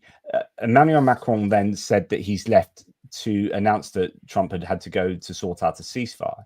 Trump, rather than just ignoring that or whatever, which I would have done, even if I wasn't going to try and enforce a ceasefire on Israel and Iran, I just would have like, yeah, whatever, you can think what you like. This is what I'm actually doing. Trump can't do that. His press secretary said. His press secretary said that he had to go back to sort out the Middle East situation. Macron's only repeating what Levitt had actually written in her X post. But look at this. This is deranged. This is absolutely deranged. But it's interesting what Alistair Campbell says here, and I'll read that in a second because I hadn't considered this. So publicity-seeking President Emmanuel Macron. So he starts off with an insult. He says, insulting another world leader who is an ally. I mean, those first 5 words are astonishing. They should be astonishing, but we seem to have normalized what Trump does, and we're like, oh, yeah, but he's insulting a world leader. Publicity-seeking President Emmanuel Macron of France mistakenly said that I left the G7 summit in Canada to go back to DC to work on a ceasefire between Israel and Iran. Wrong. He has no idea why I'm now on my way to Washington, but it certainly has nothing to do with a ceasefire, much bigger than that. And as I pointed out in my previous video, the only understanding of much bigger than that is if you're going to get involved in the war. Right, it's bigger than the ceasefire. Well, what is bigger in the world at the moment than the ceasefire between Israel and Iran? The only thing that's bigger is joining Israel and smashing the crap out of Iran. Yeah, tipping petrol on the flames. And then he says, whether purposefully or not, which is the classic, Trump line. When it's about to deliver some complete insult, he tries to hedge it or soften it. All Mexicans are rapists, but I guess some of them, might be decent people. Here, whether on purpose or not, Macron always gets it wrong. I mean, he delivers a massive insult in the first and the last few words. It's incredible, and it's so undignified. But we're so used to it that is. Honestly, I can't believe people voted for this man. But I do understand it. But just, oh my goodness. But actually, Alistair Campbell might have a point. Many people who voted for Trump will, in their own lives, hold great store, I would say, by respectful behavior and language. I mean, not all Trump supporters are deranged, and many people would have certain standards of how, you know, discourse is carried on, and certain civilities. How they can look at this and see this as being in any way respectful, I mean, they'd have to compartmentalize this so that Trump, you know, in their minds does and says things that they wouldn't allow themselves to do in their own personal relations. So it's deeply odd. Yes, it just staggering, isn't it? And Alistair Campbell says, I suspect he was triggered by Macron going to Greenland en route. And that is a good point, because what Macron did do was go to Greenland on the way. There's been this whole talk from Trump about taking over Greenland, taking it away as a territory from A, the EU, B, more predominantly Denmark as a NATO colleague, if you like. There was all that controversy, and then JD Vance and his wife went to visit Greenland, and everyone kind of ignored them. They had to cancel one of the places they were going to go to, this dog sled race. Had to cancel it because actually no one wanted them to be there. Then that was all disastrous. JD Vance goes and makes a speech at the military base there, to which the commander of the military base then kind of disavows stuff that JD Vance was saying and then gets sacked. So that was all very controversial.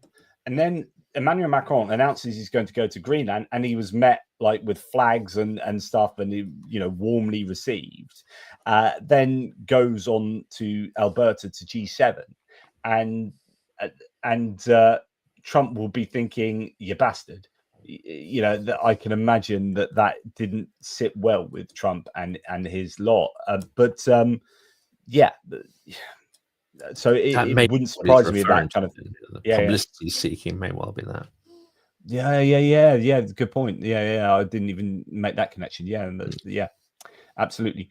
I was just going to go to the latest from the live blog, just to let people know. Media outlets such as New York Times and CNN have reported that US President Donald Trump and Israeli Prime Minister have spoken on the phone, as questions remain about what the US may, whether the US may intervene or not. There's no readout of the conversation at the moment. There's the Guardian's defense and security editor has written that only the US is considered to have a bomb large enough to do the bunker busting. The GBU-57, as I said earlier, the GBU-57B massive ordnance penetrator to possibly destroy Fordow, which is one of their nuclear facilities, one of Iran's two main uranium enrichment sites, estimated to be 80 to 90 meters below a mountain. So there you go. That's the latest from there. A bit of a philosophical question. I'm going to throw this one out. This is from Mark from Little Whiskey Shop. He said, "Is a Ukrainian life worth more than an Israeli or Iranian life?" Oh, that's a loaded question. My bias dictates my view, but where do others sit? My answer from a philosophical point of view is that all value is entirely subjective. So the answer to this is yes or no, depending on what you think. There's no objective. Like, I can try and give you my own subjective answer to that, but value is necessarily subjective, and that's how we work in life with like a house. We often ask, well, what you look on Rightmove in the UK, so, oh, what's that house worth? A house is worth whatever someone is willing to pay for it, right? So there might be a number on there, but the estate agents will try and put the highest number on there so they can make the most commission. And you as a house owner will get 3 estate agents around. Can you come and value my house? They all give you 3 different values, so you pick the highest one, because that's the one. If someone buys it at that rate, you're going to get the most amount of money. He's going to make, or she's going to make the most commission. But that only means anything if someone's actually going to be prepared to spend that much money on it. And there is no objective value of your house. It's subjective. Things are only worth how you value them. So if you value Ukrainian life more than Israeli or Iranian life, then that's the answer. But I think that's a dangerous place to go. It's a very dangerous place to go. I think if you're going to build any kind of any kind of philosophy based on any concept of humanism, you'd have to say almost immediately that every single life, irrespective of gender, irrespective of color, irrespective of any other quality you might ascribe to it, including, able, disabled, trans, or not, you would have to say that every life is and should be equally important from the point of view of the preservation of that life. Of course, when you come to the quality of life, that gets a lot more complicated, but every single life should be valued. And that's maybe not the right way to put it, because not every society has the same moral framework. Not every society, not every regime or government has the same concept of what the worth of its citizens are. We see in Russia, zero, absolute zero value placed on the lives of its citizens. The citizenry, or the population rather, because you had this conversation with Zarin Zabrinsky. You cannot describe Russians as a citizenry. They are a population, because there is really, no civic society and no, say, public polity sort of left there. So it's more a question of what value does a regime or government place on people, and whether, what kind of hierarchies you have, whether it be sort of caste systems, class systems, and those internal values that are placed. When it comes to government decision making, I think it's unfortunate that there are certain ratios. Now, one, let's say in Ukraine, could be the effectiveness of the military. And there we're looking at ratios of 4, 5, 6, up to 10 to 1 in terms of Ukrainian life per Russian life lost in the war. But that's not a value system. That is just a measure of, that's a kill rate based on the efficiency of techniques, infrastructure, equipment, and all the rest. And in fact, in those circumstances, you'd want to maximize the loss of life to your enemy and minimize the loss of life to you. Russia targets civilians in Ukraine. It places zero value on them, whereas Ukraine doesn't hit civilians.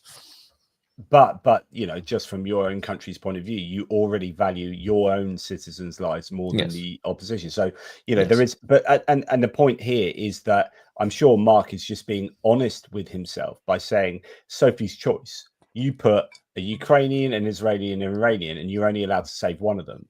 Like the other two are going to get shot. Do you close your eyes and just go random? Or do you say, well, actually, like, I know so much about Ukraine or any other country, I've got this affinity with Ukraine. I have, blah, blah, blah, all that. And you're like, I'll save the Ukrainians. So, these are the sorts of discussions you have sitting around a table in a pub, which is kind of what we're doing. Cheers, everybody. I've been asked many, many times, why do you support Ukraine so much? My simple answer is exactly what you've said, which is, I'm steeped in, the language and the history of Russia, and therefore I'm invested in that because I actually have a much more intimate understanding of that. And that's the most simple and truthful answer. But I think it goes further as well. I do not speak, the languages of Palestine and Israel. And therefore, it's more difficult to sort of penetrate the sort of cultural nuances of both of those. But I instinctively, not even instinctively, I rationally have more sympathy for Ukraine because it is a democratic society. It's a society with strong agency, and where the discourse seems to me to be more rational rather than theologically based. And it's a country that has, I won't get to that, whether it's innocent or not. I mean, it's definitely innocent, but I don't want to sort of say that the Palestinians aren't innocent. But it's a country that has, I would say, forward-looking, non-theocratic kind of foundation. And I am more sympathetic to that. I just absolutely am, because it aligns more with my values. Whereas I have sympathy for Palestinian victims, but I cannot have sympathy for terroristic elites that are driven by a theocratic view of the world. I'm an avowed militant atheist, and I have really no sympathy for religious zealotry in any particular form. That also means that I look upon Netanyahu and some of his some of the sort of right-wing and more extreme religiously motivated people in his cabinet. I look at them with really little to no understanding of what motivates them, and not a huge amount of sympathy either. I generally agree with Tom Fernby. I mean, for me, this all started out from a very moral point of view, and I've expressed this many times. You know, that indignation, moral indignation of this country being assaulted by an aggressive, oppressive dictatorship with no regard for human life. Yet, Yes. so you know, that's why I'm completely deep into this war on the side of the Ukrainians, and that will obviously bias any of my evaluations of comparative worth. But in principle, you know, all life is exactly as you say. In principle, all life is worth the same. But like, then I look at my kids versus some random tow rag on the road, and I'm going to be like, yeah, I'd definitely save the tow rag on the road. But no, obviously my children, obviously, obviously. So yeah, of course, you know, prioritize them. You know, there's no question. Even if it wasn't even a tow rag, it's of course they come first. No, but I think that element you mentioned there is important as well. Russia is an imperial entity, so there is a slight difference here in that what you see in terms of Israeli oppression, which is sort of, is it actually horrific, and the fact that all possible solutions are sort of seemingly closed off intentionally, which gives rise to there being sort of no hope, no way out for any Palestinians, is a terrible situation. But the ramifications of that conflict are not as great for the world, I think, as a resurgence of Russian imperialism. I think it's just a bigger strategic issue. Two things before I guess we sort of meander towards a beautiful conclusion. Two things. First of all, this I thought was an interesting fact, if it is indeed true. Russia has been promising to deliver 50 Su-35 fighter jets. So these are sort of 4.5 generation, 4.5 generation fighter jets to Iran since 2021. Then the deal was modified in 2022. Iran gave Russia 1,700 Shahid drones in exchange for 24 Russian fighter aircraft, but Russia never delivered the planes to Iran. Ouch. Bet Iran are happy that they got into bed with Russia there. And then there's this. I think that's quite clever. The power of AI. So have a look to see who that is. The combination. That is Mr. Trump Bush. Mr. Trump Bush, indeed. Well, that's quite poignant, given it's another middle. Someone was saying that in my lifetime, that I've experienced 3 Republican presidents who have screwed the economy and then gone into an expensive war in the Middle East. Like, yeah, okay, that sounds about right. Yeah. So it's interesting whether this is just all words from him or whether actions will follow. And certainly some of the things he said, which is, you know, like total capitulation, which he's demanded, and all the hints that he's made.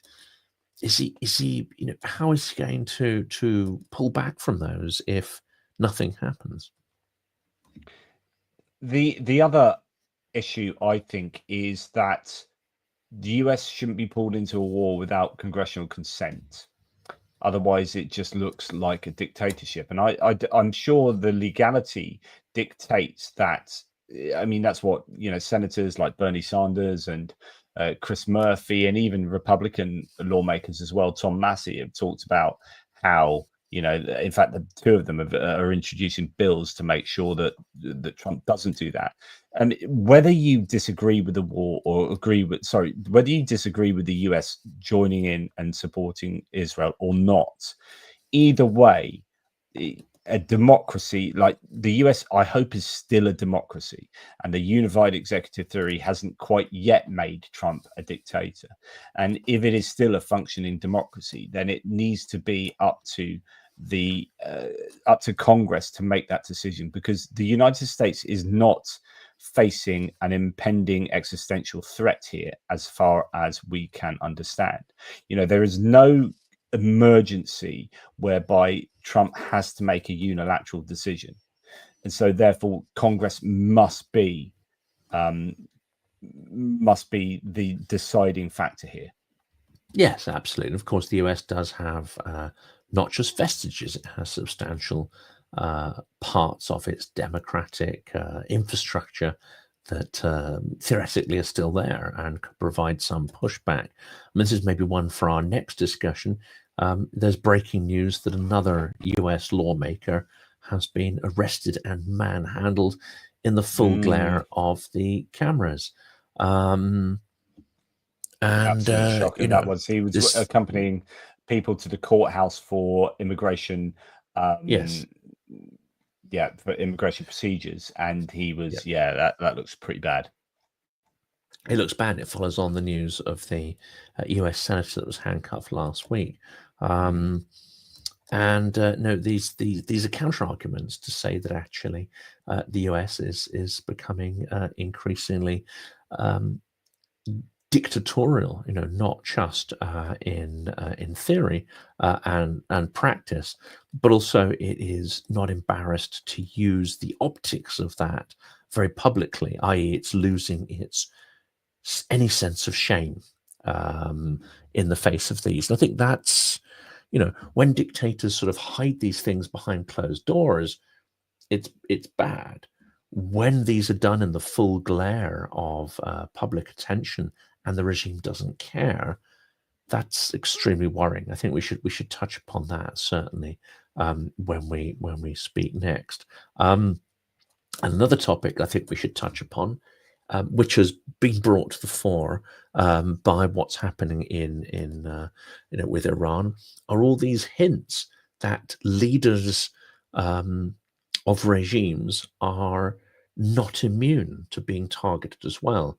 I think once that can of worms is open, then this could become interesting. I'm doing an episode later in the week, which I'm going to call the by what? What do you mean? Assassination.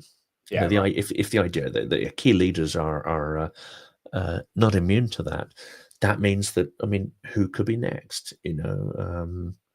Lukashenko, I wonder why Putin, Zelensky. I mean, Kadyrov. There's no end to where that could go. Well, yeah. So if the US and Israel get away with assassinating the Ayatollah Khamenei, then you're right. It does open a very dangerous door where you kind of normalize assassination of leaders, and you might not like the Ayatollah, but yeah, I think then the gloves come off and it becomes very unpredictable. Those things go both ways. I'm going to explore that concept, perhaps controversially, and where it might lead. It also comes off the news, apparently, that Ukraine has had opportunities, tangible opportunities, to target Putin, and has been heavily leaned on and persuaded by the US not to go down that route. And yet one can only speculate how many Ukrainian lives would have been saved if that operation had moved forward. There's a kind of trying to predict the future kind of thing. You could, that could go every which way if that had happened, and you might get a lot of international pushback as well. So a lot of allied nations would be very unhappy about Ukraine assassinating Putin. They will once it's done. Once it's done, it's in the anticipation. I think a lot of that criticism comes once it's done, and events then start to have a momentum of their own. I wonder what the reaction would be. I think that reaction would be very contingent on how it pans out. If Russia moved to relatively seamlessly to a less toxic regime, I think people would move on very quickly and go, you know what, that was a bit of a risk, but hey, it's worked out okay. So it's very contingent on what happens next. But let's tackle some of those things in the next one. Just the very last super chats, Michael Vuchar. I know he's quite big on China. Michael, you said you wrote a big thing on China, and I didn't know where you wrote it. If you sent it to me on Messenger, I haven't got round to looking at my Messenger messages yet, so I will do that. Why do you two think that Xi Jinping is still in power? The Russians sent bad Uncle Lukashenko to see what was going on. All the info out of China states that he is being removed at the fourth plenum in August. So this is the idea that Xi Jinping might actually have his days numbered there. And thank you very much for the support there, by the way, Michael. I don't know anything about that. No idea at all, I'm afraid. Yeah, and so yeah, it probably is worth looking into that. But thank you for suggesting that that might be an eventuality. I know you're saying that Michael has said previously that Xi Jinping is actually, there is no power there at the moment. That as he said, the days are numbered. So, however, it's not about the cards you have; it's about the cards the other players think you have, and so it's about the perception of Xi Jinping's power. Even if you think, well, things in China might suggest X, Y, Z, as far as the rest of the world goes, it is about how the US, for example, perceives Xi Jinping and perceives China. So I always think that mantra is a fairly useful one to have. That's why that's how I go through life, just assuming, go through life assuming I've got the best cards, even though my cards are shite. And just as long as as long as you guys think I've got the best cards, then that's fine. I mean, your cards aren't that bad. You have cards, Jonathan. You have cards. I'm not Zelensky. I have cards. Well, Zelensky's got cards. Yeah. Well, look, mate. What are your final words? Your thoughts about Iran and US going forward? I think it's going to be interesting. The next couple of days, I don't expect Israel to let up. I don't know what the US will do. I imagine the decision's on a knife edge.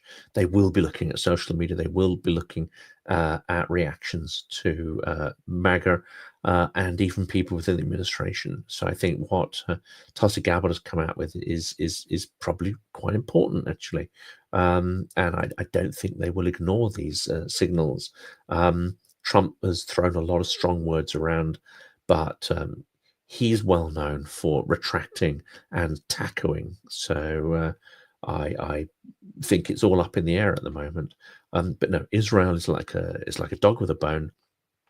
It smells defeat of the Iranian regime, and I think for them, they consider it existential, and they're going to carry on hammering Iran to the point where potentially the regime becomes extremely brittle. I'm just seeing there's reference to toe rag, as I often use the term toe rag in the thread there, just to let people know what a tow rag is. It's tow, TWO, because you towed the rag off the back of a naval ship in times of old, and you would use that rag to wipe your ass, and then when you go for a number two, and then you put it back in the water, and it'd be towed along and get cleaned, and someone else can use that same thing to wipe their backside, and it is a tow rag. So calling someone a tow rag is a polite way of calling them a big piece of toilet material. You learn something every day. I didn't know that one. I like that though. I'm going to leave you with the typical situation here. Politically, Zelensky's left G7 early without meeting Trump, which we knew, as Canada drops the Ukraine statement amid US pushback. The US can't do, the Trump administration just can't do anything for Ukraine. It is physically impossible. It is mentally impossible for the Trump administration to do anything positive for Ukraine. So Canada dropped plans for the Group of Seven to issue a joint statement on the war in Ukraine after the United States pushed to weaken the language, according to the Canadian official speaking on the sidelines of the summit. So typical, bloody typical. It's and what was that statement going to say? Do we know what the contents? I presume it would have been just a pretty generic thing, like something along the lines of, we deplore what the aggressive nation Russia is doing in invading, blah blah blah. And as we know previously, the US is just dead against any kind of language that shows moral culpability for the Russians. So more just disgraceful nonsense, really. And statements are all very well, but it's not statements that Ukraine needs. It's weapons and the will to win. So maybe statements are neither here nor there at this point. Yeah, I'm just sorry. I've just got sidetracked with looking into toe rags and whether what is the etymology and whether that is the correct etymology of toe rag. And it does seem that it can actually be spelt TOE as well, and that then gives a different theory as to what the etymology of toe rag is. Therefore, referring to the rags of the poor people, convicts or tramps, that would wrap around their feet as a makeshift form of footwear. Some sources also connected to rags tied to toe lines, dirty rags. So that's the naval one that I was talking about. So toe rags, or how sailors clean their bums. So yeah, it looks like there are competing theories there. I much prefer the old naval one myself. Sounds much more exciting. Okay. I mean, it's scatological, so of course you're gonna go for it. Yeah, everyone loves talking about bums, right? Of course, because we're all like 8 years old. Toe rags, or how sailors clean their bums. So there you go. That's what I'm sticking with. So on that very savoury note, thank you very much, Mr. Fink. I really appreciate the time we have spent together, and I'm going to slowly sup the rest of my white port, courtesy of the great shop, the Little Whiskey Shop in Stockbridge, and think fondly about more peaceful times. Only a mere 4 years ago. Only 4 years ago, when we weren't doing this thing. I mean, let's face it. Peaceful times don't give us an awful lot to talk about. So I don't know. I reckon I can talk about bloody anything, mate. So We'll go back onto to theistic topics. Yeah, there'll be plenty to chew the fat of it. Absolutely. Well, look, you take care, my good man, and thank you very much to the live stream. Thank you to the mods. Really appreciate all of you. Slava Ukraini, my good man. Haram slava, smert varagam. Excellent. Take care, y'all.